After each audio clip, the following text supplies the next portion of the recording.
बिस्मिल्लाहिर्रहमानिर्रहीम। अस्सलाम वालेकुम। कैसी है मेरी प्यारी यूट्यूब फैमिली? आई होप कि सब ठीक ठाक होंगे, रहमतें और बरकतें समेट रहे होंगे रमज़ान की।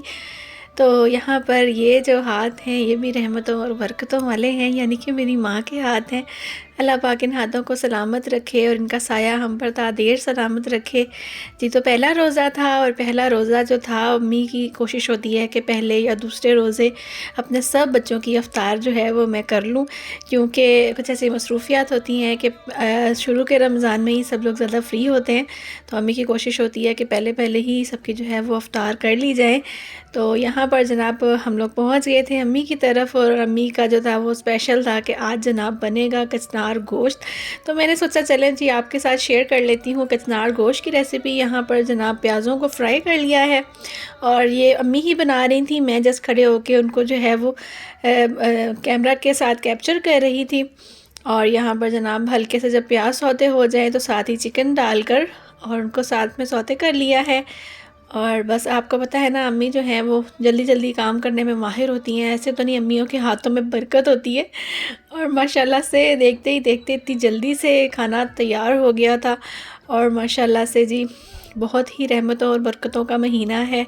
और अल्लाह पाक सबके वालिदैन को सेहत तंदरुस्ती दे और उनको सलामत रखे। और यहाँ पर जनाब जिंजर गार्लिक का पेस्ट भी अम्मी ने ऐड कर दिया और इसको जो है वो हल्का सा फ्राई कर लिया। साथ में जी यहाँ पर टोमेटोज़ ऐड कर लिए थे और इसको भी चिकन के साथ 5 से 10 मिनट अच्छी तरह फ्राई करने के बाद इसमें पानी ऐड किया है, ताकि हमारा जो है वो मसाला अच्छी तरह से रच बस जाए इसमें। और यहाँ पर मसाले ऐड करके तो इसको जो है वो कवर करके पकाएंगी। 2 से 3 मिनट इनको भूनने के बाद यहाँ पर इसमें जो है वो पानी ऐड कर देना है। और पानी ऐड करके हम लोगों ने इसको कवर कर देना है कि जो है वो थोड़ा सा टेंडर हो जाए, गोश्त जो है वो गल जाए तकरीबन। और बहुत ज़्यादा पानी ऐड नहीं कीजिएगा, जस्ट ये चिकन है तो इसमें थोड़े पानी की ज़रूरत है। अगर आप मटन या बीफ इस्तेमाल कर रहे हो तो थोड़ा ज़्यादा इस्तेमाल होगा, उसमें पानी का इस्तेमाल ज़्यादा करना पड़ेगा हमें। तो यहाँ पर साथ ही साथ अम्मी से बातें जा रही थी और साथ ही साथ जो है वो हम दोनों माँ बेटी खड़ी होकर बना रही थी। और यहाँ पर आ गई है जी कचनार। जब गोश्त हमारा गल जाएगा तो फिर हमने यहाँ पर ऐड कर देनी है कचनार। इसके साथ कोई पानी ऐड नहीं करेंगे, इंशाल्लाह ये अपने ही पानी में पक जाती है। और बिलीव मी इतने मज़े की थी ये, इतने सिंपल मसालों के साथ थी। और जिसे कहते हैं ना कि माँ के हाथ का जो जायका होता है वही बहुत होता है। हम लोग तो पता नहीं कितने सारे मसाले डालें तब जाकर एक अच्छी सी हंडिया तैयार होती है, लेकिन माँ के हाथों की यही तो शान है कि देखें बिल्कुल ही सादा मसालों के साथ लेकिन मोहब्बत से बनाया गया खाना होता है, तो फॉर श्योर बहुत ही मज़े का बनता है। यहाँ पर कचनार हो गई थी बिल्कुल बनकर तैयार। तो वो सबसे पहले अम्मी की कोशिश होती है कि हांडी बना कर रख ली जाए। और यहाँ पर जो है वो अम्मी ने भिगो कर रखी हुई थी इमली। और अम्मी ने मुझे कहा था कि तुम जो मीठी वाली चटनी बनाती हो वो मुझे बना के देना, ताकि मैं भी रमज़ान के लिए उसको सेव कर लूँ। तो मैंने कहा ठीक है जी। तो यहाँ पर मैं बस इमली की चटनी प्रिपेयर करनी स्टार्ट कर दी थी। नमक और कुटी हुई लाल मिर्च ऐड की है इसमें, थोड़ा सा ज़ीरा ऐड किया है और बस इसको पकाएंगे। जब इसको उबाल आएगा तो इसमें मैंने 2 कप के करीब चीनी ऐड कर दी थी और उसको पका लिया था। और उसके बाद जो है वो अच्छी तरह जब ये पक जाएगी, गाढ़ी होने लगेगी, तो बस इसका बहुत सारा ख्याल करना पड़ता है। साथ ही साथ जनाब फरमाइश आई थी, मेरी चची आई हुई थी उनकी तरफ से कि जी आज तो बिरयानी हो जाए। तो मैंने कहा चलें जी वाई नॉट, वरना मेरा प्रोग्राम था क्रीमी चिकन बनाने का, लेकिन फिर बिरयानी रखनी पड़ी। तो बस साथ में वो भी रख ली थी। और यहाँ पर चटनी जो है वो तैयार हो गई है, गार्निश करके इसको सर्व कर लिया गया है, प्रिज़र्व कर लिया गया है, सर्व नहीं प्रिज़र्व कर लिया गया था। साथ ही खड़े होकर मैंने सैलेड भी काट लिया, हाथों हाथ सारे काम जो है वो फ़ारिग हो गए थे। और उसके बाद जो है वो हम लोगों ने बनाई चना चाट इफ्तार के लिए, भाभी बना रही थी। तो मैंने कहा चलें जी मैं इसको भी कैप्चर करती हूँ। यहाँ पर जनाब हम लोग मिक्सिंग कर रहे थे चटनियाँ इसमें।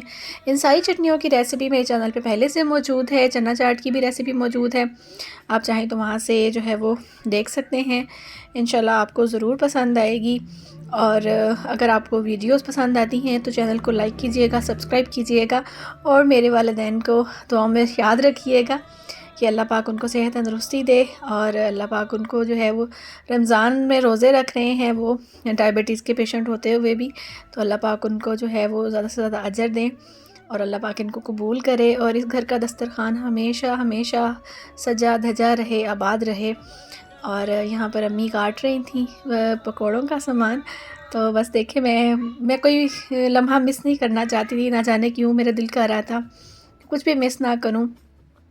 और यहाँ पर जनाब पकौड़ों का मिक्सचर हो गया था रेडी और इनको फ्राइंग के लिए डाल दिया था। साथ ही अफ्तार का टाइम हुआ चला था, तो बस बिरयानी भी हमारी जो है वो बन रही थी यहाँ पर साथ ही। तो यहाँ पर बस पानी जो है वो चावल मैंने रखे हुए थे पानी में, और चावल जो है वो ऑलमोस्ट डन हो चुके थे। अब बस इसको निकालना था और बिरयानी की तय लगानी थी।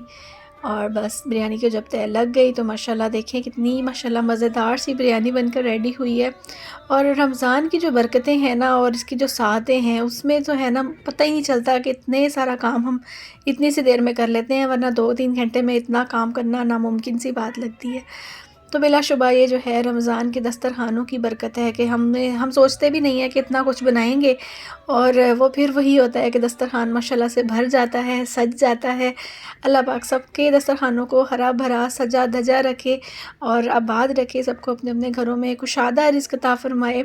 इन प्यारी प्यारी दुआओं के साथ मैं अपनी पूरी यूट्यूब फैमिली के लिए दुआ करती हूँ कि जो लोग भी रोज़गार के लिए परेशान हैं, रिज़्क़ के लिए परेशान हैं, अल्लाह ताला उनके लिए कुशादा से कुशादा रिज़्क़ का बंदोबस्त कर दें और उनके लिए रिज़्क़ के दरवाज़े खोल दें। इस प्यारी सी दुआ के साथ मुझे दुआओं में याद रखिएगा, मेरे पेरेंट्स को, मेरे बहन भाइयों को, मेरे हस्बैंड को दुआओं में याद रखिएगा।